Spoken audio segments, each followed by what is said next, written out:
right now on 5 on your side at 10. Brief break. Tomorrow is the warmest of the week, but we don't stay above freezing for long when another surge of Arctic air spills into the bi-state.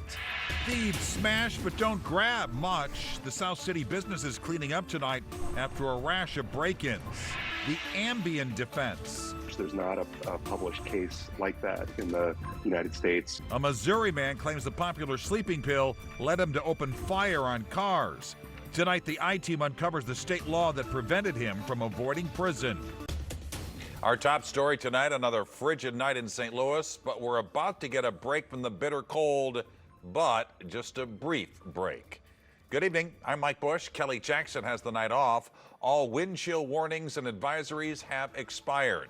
But Weather First Chief Meteorologist Scott Connell is tracking another Arctic surge and more snow.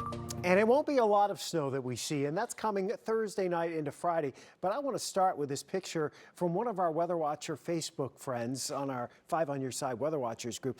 This looking from the Gateway Arch over St. Louis, over downtown early this morning. Mark shared this picture with us. Look at the snow-covered streets. Temperature around 2 degrees at this point. Of course, this is just before that disastrous rush hour. And to give you an idea of just how cold it has been, the wind chill finally went above zero this afternoon in St. Louis. The wind chill was at or below zero in St. Louis for 71 consecutive hours. 1945 is when they started hourly observations out of Lambert. This is the longest that wind chill's been that cold in 75 years. Well, you look at temperatures around the area right now, and mostly single digits away from town. In town, still barely in the double digits. Wind chills close to zero, a little below, but there's more cold air building up in Canada right now. It does have its sights set on the bi-state region.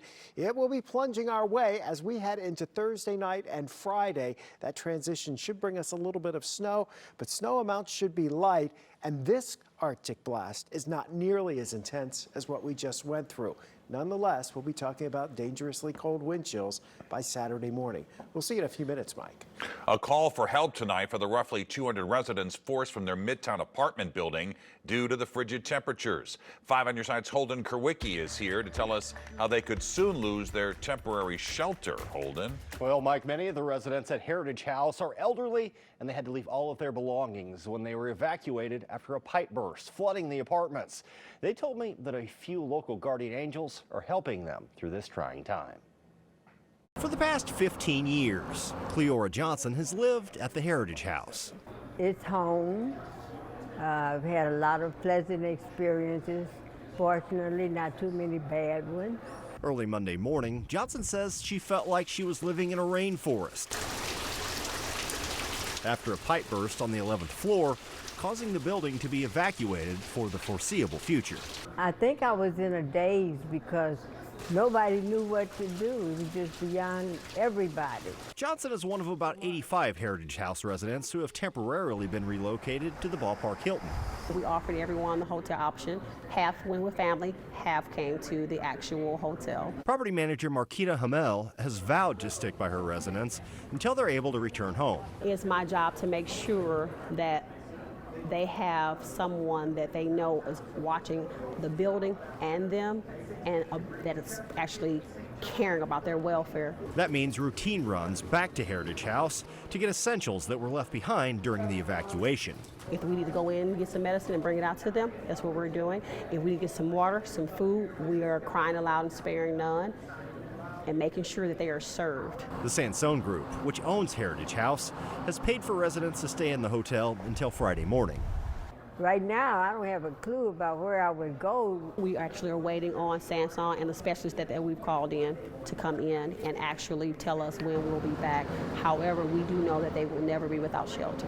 Well, work is underway to clean up the mess left behind at Heritage House. This is our home. The GM of the Ballpark Hilton told 5 on Your Side he considers this a humanitarian situation and will house displaced residents until they can safely return home. I feel like I'm on vacation. Let them solve the problem. When they get it solved, they'll call me. Now, if you would like to help some of the Heritage House residents get back on their feet, whether that be with toiletries or picking up the tab for a meal, just go to KSTK.com and look for this story under the As Seen on TV tab for more information. Mike? Holden, thanks. Tonight, the city of Edwardsville is dropping legal action against a church that opened its doors to the homeless during this bitter cold outbreak. The city issued a citation to the First Baptist Church for not having a special permit. The church claims the shelter is covered under a 1969 permit. At the start of tonight's council meeting, the mayor said it was never the city's intention to prevent the shelter from operation. The city's concern was only that the facility was safe for the people staying there and volunteering there. And we are truly sorry that anyone believes any other reasoning might be true.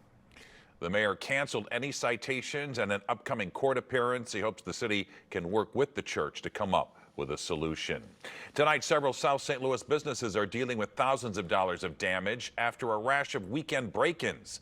5 on your side's Laura Barczewski talked with those business owners who say this isn't the first time they've been targeted. Laura?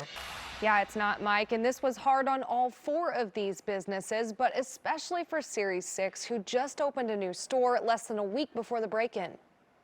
We are still very proud to be in this neighborhood. Series 6 owner Sammy Baldridge says their first full week in the new location on Watson was a blast with lots of community support. You know, a lot of people, it's slow for retail, but for us, we're right at the beginning of Mardi Gras and launching that collection, and then we have St. Patrick's Day right after that. So a lot of new and exciting things going on at Series 6 right now. But it ended with an unnerving call from their security company in the middle of the night on Friday. Yeah, so unfortunately, you know, this weekend we were broken into with our side door. The door was shattered to pieces and someone took off with some cash and part of their sales system, but none of the merchandise was taken. We're working with a local company to repair that door. We had a lot of the proper security measures in place, so that allowed, you know, the police to be able to respond as quickly as they did. Just down the road, Pint Size Bakery and Coffee was also broken into. But someone threw something through our front door and came in and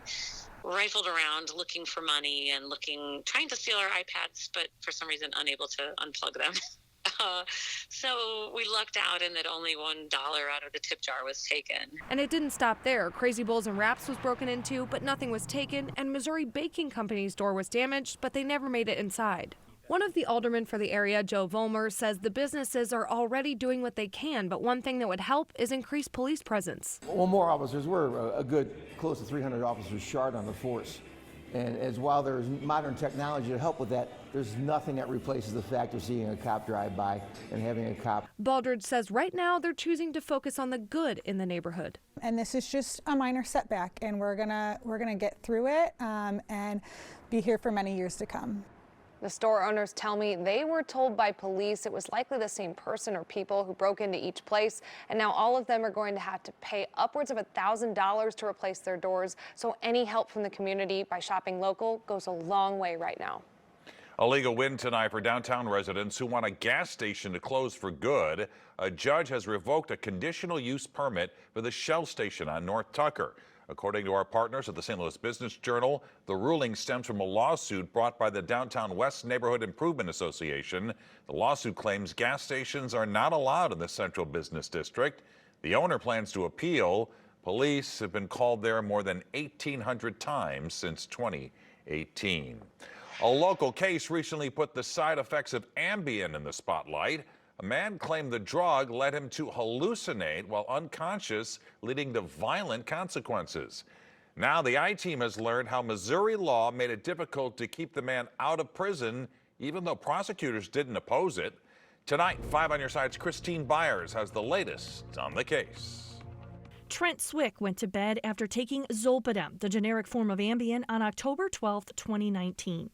The next thing he knows, he wakes up and he's in an orange jumpsuit in the Jefferson County Jail.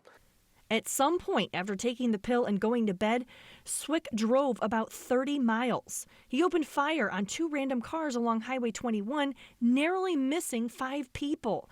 His attorney Neil Brenttrager says his client told police he believes that he's being chased by go-karts that are green go-karts that are being driven by what he describes as furries. When it happened, Swick was an insurance executive and father of 3 with no criminal history, and he wasn't making sense to responding officers.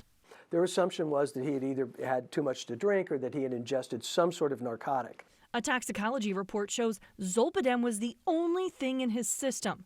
Here's Swick during an interview with the I-Team in December. I'm sad, not just of what I caused, but what could have occurred, just like that. Swick spent more than 2 months in jail and the rest of the 4 years it took to go to court on house arrest. Shortly before trial in late 2023, Swick pleaded guilty to felony charges.